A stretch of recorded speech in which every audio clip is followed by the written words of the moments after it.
welcome to the Geekwave. I'm Kimmy, and this is X. You know us. But we have a special guest here today, and I'm going to give him a second to introduce himself. Hi, everybody. I'm Emron Grover. I'm here from Pixar.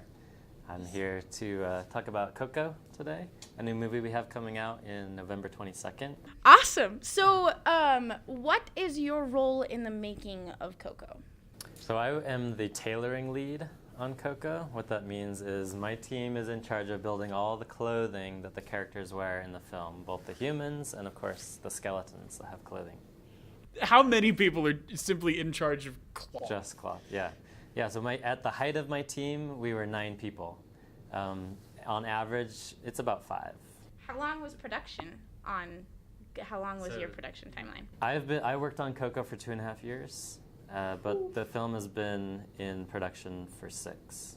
Okay, that's a lot. See, a lot of us on the Geekwave are entertainment arts and engineering students, which means we are going to school to do what you are doing for a living. So I like texturing, and I do 3D modeling, and X is more on the programming side. Okay. So that's why we're interested in those kinds of things.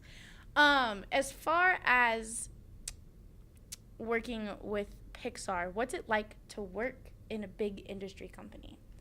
Yeah, the greatest thing is just how talented everybody is. Working alongside, rubbing shoulders with incredibly talented people that are more talented than yourself, smarter, better artists, and just, constantly growing and learning.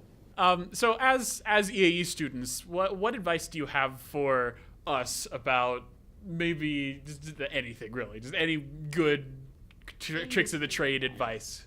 Yeah, I mean, from my perspective and from my history, where I came from, my advice is to, of course, follow your passion. Follow what you're passionate about, go that way, but don't be closed-minded and be open to finding something else to do. That happened to me.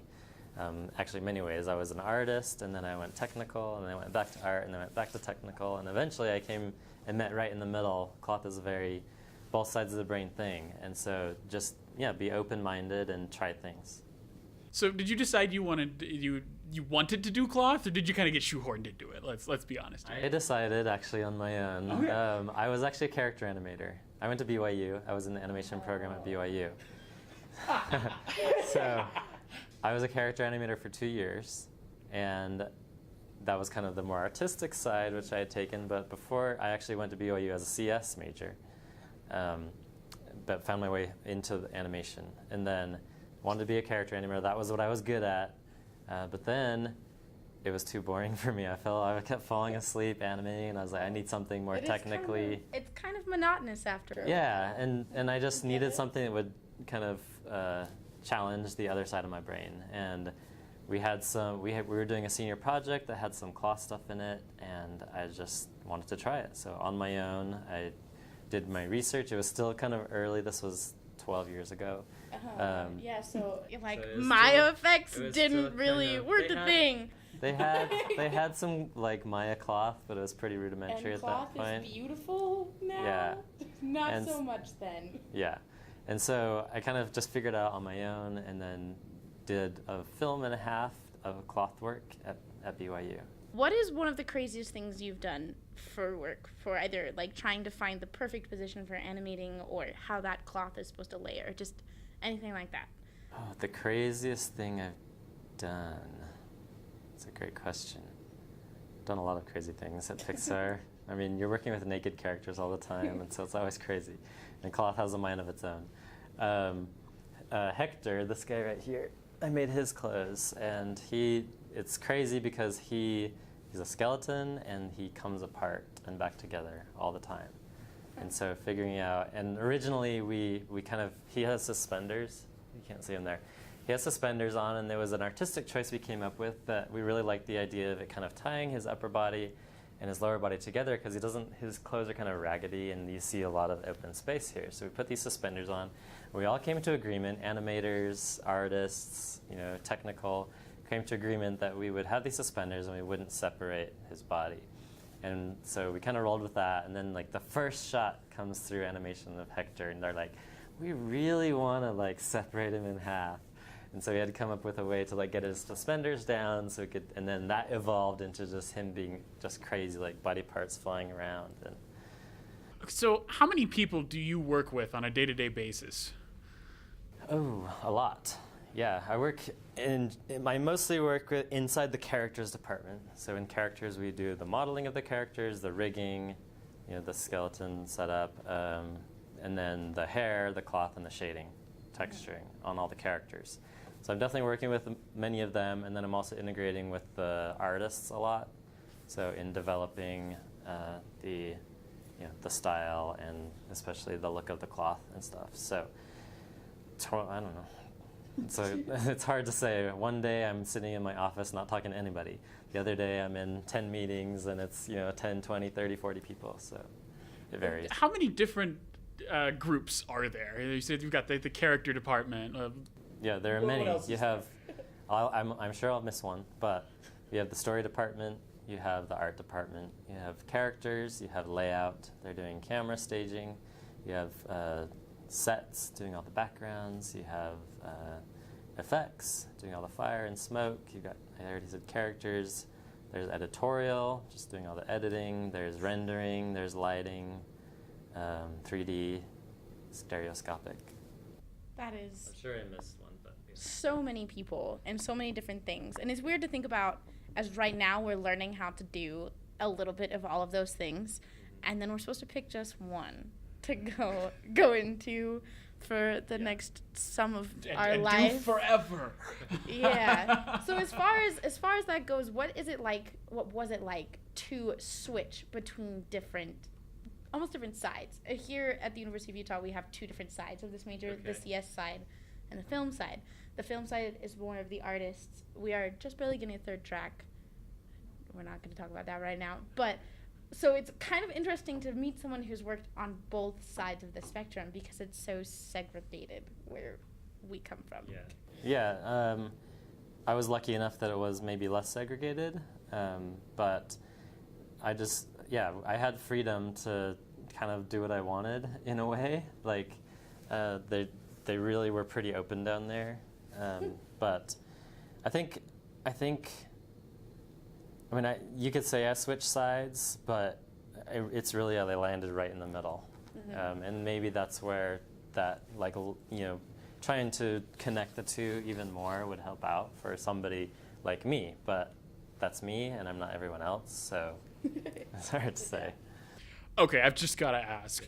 How did you get where you are? Like, how did you get with Pixar? Like, how does one dreams right there. How does one get there? A lot of it is timing and luck. I mean, I'll be honest. There's a lot of time. There are a couple of years where we hired nobody because we weren't hiring anybody, and then I happened to graduate when we were hiring a large amount of people. I also happened to graduate. I also happened to specialize in clothing when it was kind of up and coming. Not many people were doing it, but it was during Up. I had started on Up at Pixar. It was the first film I worked on, and there were not many people at that time doing cloth, and so a lot of that was timing, but hard work. I mean, I was up, all hours of the night, every day, just, how it is, I'm sure, going, and it's really, believing in yourself, believing what you're doing, making sure you're happy with what you're doing. Don't be afraid to maybe tweak where you're going a little bit, just because, I couldn't. After those 2 years animating, I was just like, I cannot see myself doing this for the rest of my life, even though I love it. But just whatever it was, So we've all heard the stories of the small teams that get formed and they go off and make these beautiful animations for YouTube. Have you been a part of any of those? Have you thought about being a part of any of those? No, one of my best friends did, though. At Pixar, we have a co-op program where you can pitch kind of an idea, and it's completely outside of Pixar, but they kind of sign off on it, and you can use all the computers and everything and do your own thing off hours. That's nice. So my really good friend who started at Pixar at the same time as me, Lou, we were roommates, and we had wanted to do like a short film for a long time. Mm-hmm. I ended up having kids and getting busy, but he actually followed through with it with another friend of his, and they made a short film called Borrowed Time. and they finished it last year, ended up being nominated for an Oscar in the short film category last year. That's really cool. As far as the movie Coco goes, what is your favorite aspect of this movie? Just a lighter question. Okay, yeah, my favorite aspect, it's hard to nail it down to one. There's the underlying aspect of the Mexican Dia de Muertos part of it, the Day of the Dead, that it takes place around that celebration, and it's just, I mean, it's beautiful, and the people down there. So one aspect is the culture. We really tried to, be very mindful and not appropriating anything, be very mindful of the culture, getting it exactly right. We hired cultural consultants to make sure that every single thing down to does this dress historically have a blouse under it or does it not? And we were researching all this stuff to every detail. And then as far as the story goes, it's a story about following your dreams, which is a lot of you guys are doing that right now, and myself did that as well. And then the other side of that is maybe that dream doesn't quite end up where you expect it to, even though you're going that way, and mixed in with family history, like your ancestry, and less about remembering them. And that's what I think about when I think about Day of the Dead, like remembering your ancestors, but in particular it's about not just remembering them, but appreciating who they were and how they affected you without them knowing it. I like. So I've got a mother who goes into movies and just like bawls at everything. So as my final question, how many times should she expect to cry? Let's be honest here. I mean, to be honest, if she's a crier, probably 5. Oh. Wow. Uh-oh. That's an uh-oh for her. I just sit back and like, don't do it. Don't do it. Mm-mm. Don't do it. Mm-mm, nope, not right now. Nope. I'm a crier. I am a crier, and I've cried a lot. It's like, that'll be interesting. It's really neat to see and hear about kind of the behind the scenes of making such a big production, and it's been really, really nice to have you on the Geekwave. And as one last tidbit, is there anything you want to say to the students at the University of Utah about the movie or advice or just anything? One thing, I think I already said kind of what I wanted to say about the movie. I think as far as being students and doing what you're doing, it's hang in there and just really believe in what you're doing and make sure that you're not just being narrow. I mean, you want to focus on something, but don't be so closed-minded that like, okay, I've decided something, I'm not going to change. Like, this is it. Because I changed like a year before I graduated, and by the end, I had all that stuff. And just really looking deep down and say, what do I really want to do? Is this really what I want to do? Because it's really important. Thank you for coming on to our show, and You're welcome. We really appreciate it. And geek out, everybody.